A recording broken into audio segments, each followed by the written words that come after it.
Welcome to ABC campus. आज हम business law में आईकैप के स्प्रिंग 2022 की अटेम्प्ट से एक पास्ट एग्जाम का क्वेश्चन डिस्कस करेंगे। Under the provisions of competition act 2010, list any five practices that prevent, restrict, reduce or distort competition in a particular market through abuse of dominant position। अब यह once again जो chapter 16 to 18 है ये प्रोफेशंसी level 1 के topic हैं syllabus के मुताबिक, और इस वजह से इन पर सिनेरियो बेस्ड क्वेश्चन के चांसेस नहीं हैं, बल्कि just simple knowledge based question यानी स्ट्रेट फॉरवर्ड जो हम चैप्टर में पढ़ेंगे उसको पेपर में रिप्रोड्यूस करने की रिक्वायरमेंट होगी। तो इसलिए इनकी बहुत ज़्यादा सिनेरियो बेस्ड डिटेल के अंदर क्वेश्चन हम नोटिस करेंगे कि नहीं है। तो सिंपली अगर हम देखते हैं तो लॉ के अंदर 8 पॉइंट्स मेंशन है जो अब्यूज ऑफ डोमिनेंट पोजीशन के अंदर मेंशन है, लेकिन इस क्वेश्चन में 5 पूछे हुए हैं तो आप कोई से भी 5 लिख देंगे उन 8 में से तो आपको फुल मार्क्स मिल जाएंगे। तो हम पूरे 8 यहां पर बहरहाल डिस्कस कर लेते हैं। तो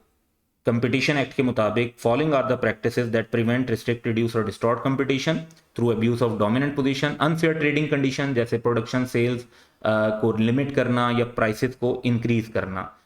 दूसरे पे प्राइस डिस्क्रिमिनेशन यानी डिफरेंट कस्टमर्स के लिए डिफरेंट जैसे सिटी के अंदर डिफरेंट प्राइसेस चार्ज करना, डिफरेंट प्रोविंस में डिफरेंट प्राइसेस चार्ज करना, ये प्राइस डिस्क्रिमिनेशन होगी।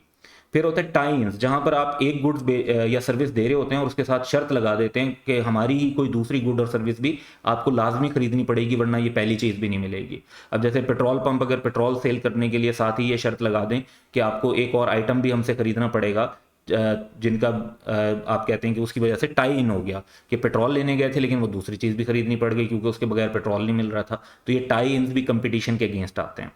फिर है making conclusion of contract subject to acceptance by the other parties of supplementary obligation,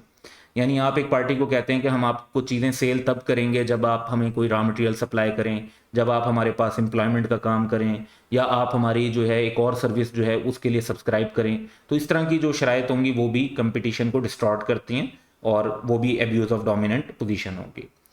फिर है कि applying dissimilar conditions to equivalent transaction on other parties placing them at a competitive disadvantage, यानी ऐसी condition different जो आपके distributor wholesalers हैं उन पे लगाना जिससे वो कंपेटिटिव डिसएडवांटेज पर चले जाएं और उससे ओवरऑल कंपटीशन अफेक्ट हो रहा हो। फिर होती है प्रीडेटरी प्राइसिंग, इसमें ये होता है कि जब कोई कंपटीशन मार्केट में नया एंटर होता है, कोई नई कंपनी आ जाती है तो उसको नुकसान पहुंचाने के लिए और मार्केट पे मोनोपोली मेंटेन करने के लिए आप ये करते हैं कि आप अपनी प्राइसेस इतनी लो कर देते हैं कि वो लॉस मेकिंग पर हो जाती हैं। तो आपके पास तो कुछ रिसोर्सेज होते हैं तो आप सरवाइव कर जाते हैं, जो नया एंट्री कर रहा होता है मार्केट में वो उस उतनी रेट पर जो है वो मार्केट के अंदर सरवाइव नहीं कर पाता और वो बिजनेसेस बंद हो जाते हैं। तो ऐसे बिजनेसेस जब बंद हो जाते हैं तो कंपटीशन तो रिड्यूस ही होता है, तो ये भी इसके एब्यूज ऑफ डोमिनेंट पोजीशन है।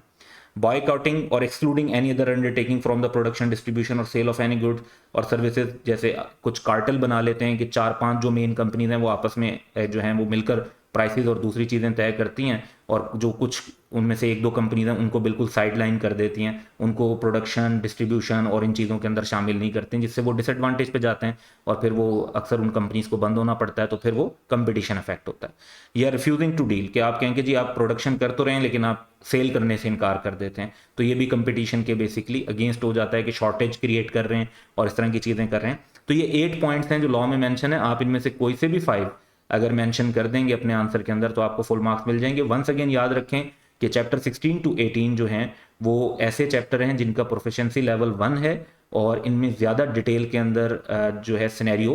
टेस्ट नहीं होगा, स्ट्रेट फॉरवर्ड चीज़ें एग्जामिन होंगी, और इसलिए आपको ये चैप्टर्स याद होने चाहिए, इन पर याद करने पर फोकस करना है क्योंकि इन एग्जाम में आपने रिप्रोड्यूस करना होगा। So that's all for today, have a good day.